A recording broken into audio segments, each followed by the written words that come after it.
5 ওয়াক্ত নামাজ পড়ে, সবকিছুই ঠিক আছে, সরকারি অফিসে চাকরি করে, নিজ দিয়া বান্ডিল না দিলে সিগনেচার করে না, আছে না নাই?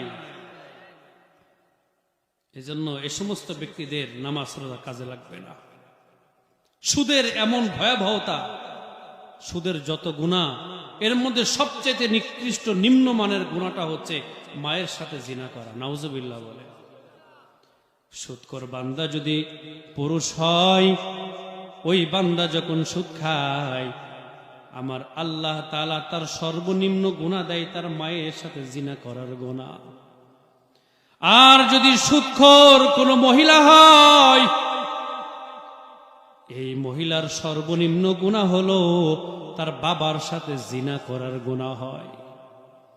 আর এই সুদখোরের সর্বোচ্চ গুনাহ হলো, আমার আল্লাহ তাআলা বলেন, ইয়া আইয়ুহাল্লাযীনা আমানুত্তাকুল্লাহ ওয়া যারু মা বাকিয়া মিনার রিবা ইন কুনতুম মুমিনিন। আল্লাহু আকবার।